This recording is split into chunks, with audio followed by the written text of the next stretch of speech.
തമിഴ്നാട്ടിൽ മുഖ്യമന്ത്രി ജോസഫ് വിജയ് നിയമസഭയിൽ ഭൂരിപക്ഷം തേടുകയാണ്. സഭാ നടപടികൾ ഇപ്പോൾ പുരോഗമിച്ചുകൊണ്ടിരിക്കുന്നു.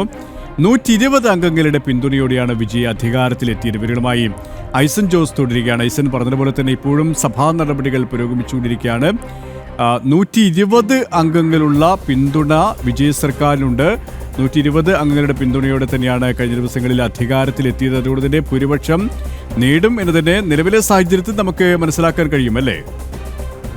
തീർച്ചയായും സുരേഷ്, നിലവിലെ സാഹചര്യത്തിൽ ഭൂരിപക്ഷം നേടുമെന്ന് തന്നെയാണ്. കാരണം നമുക്കറിയാവുന്നതാണ്, അതായത് വിജയ് പലതവണ ഗവർണർ രാജേന്ദ്ര വിശ്വനാഥ് അർലേക്കറെ തുടർച്ചയായി 4 തവണ കണ്ടപ്പോഴാണ് ഗവർണർ സത്യപ്രതിജ്ഞയ്ക്ക് അനുമതി നൽകിയത്. അതിനെ കൃത്യമായി ഗവർണർ നിർദ്ദേശിച്ച ഒരു മാനദണ്ഡം എന്ന് പറയുന്നത് പിന്തുണയ്ക്കുന്നവരുടെ കൃത്യമായ എണ്ണം ലഭ്യമാക്കണം, അല്ലെങ്കിൽ ആരൊക്കെ പിന്തുണയ്ക്കുന്നതെന്ന് കത്ത് മൂലം കൃത്യമായി ലഭ്യമാക്കണം. അതുപോലെ തന്നെ ഈ 13-ാം തീയതിക്ക് മുമ്പ്, അത് ഇന്നത്തേക്ക് മുൻപ് അല്ലെങ്കിൽ ഇന്നും ഇതിന് മുമ്പുള്ള ദിവസങ്ങളിൽ സത്യപ്രതിജ്ഞ ഭൂരിപക്ഷം സഭയിൽ തെളിയിക്കണമെന്നൊരു നിലപാടും അറിയിച്ചിരുന്നു. അതിൻ്റെ ഭാഗമായാണ് ഇന്നലെ സ്പീക്കർ തെരഞ്ഞെടുപ്പ് നടക്കുകയും ഇന്ന് സ്പീക്കർ തെരഞ്ഞെടുപ്പിന് ശേഷം പ്രഭാകരനെ തെരഞ്ഞെടുത്തതിന് ശേഷം ഇന്ന് വിശ്വാസ വോട്ടെടുപ്പ് നടക്കുകയും ചെയ്തത്. വിശ്വാസ വോട്ടെടുപ്പിൽ 120 അംഗങ്ങളുടെ പിന്തുണയോടെയാണ് വിജയ് സർക്കാർ അധികാരത്തിലേറിയത്. 120 അംഗങ്ങൾ പിന്തുണയ്ക്കുന്നുവെന്ന് എഴുതി നൽകിയിരുന്നു ഗവർണർക്ക്.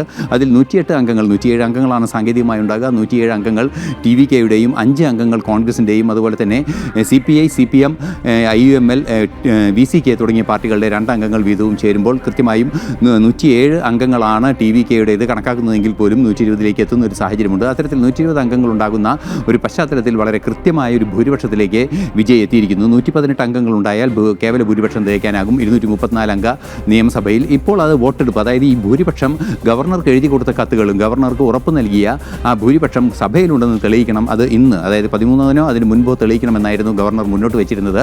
ഇപ്പോൾ അതിനുള്ള നടപടിക്രമങ്ങൾ മുന്നോട്ട് പോകുന്നു എന്നാണ് അറിയാൻ സാധിക്കുന്നത്.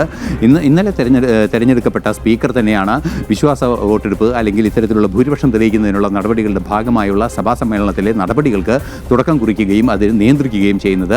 അല്പസമയത്തിനകം TVK ഭൂരിപക്ഷം തെളിയിക്കുകയോ അല്ലെങ്കിൽ എന്താണ് സംഭവിക്കുന്നത് എന്ന് സംബന്ധിച്ച വാർത്തകൾ നമുക്ക് നൽകാനാകും, അല്ലെങ്കിൽ വാർത്തകൾ പുറത്തു വരുമെന്നാണ് പ്രതീക്ഷിക്കുകയും ചെയ്യുന്നത്. സുരേഷ്.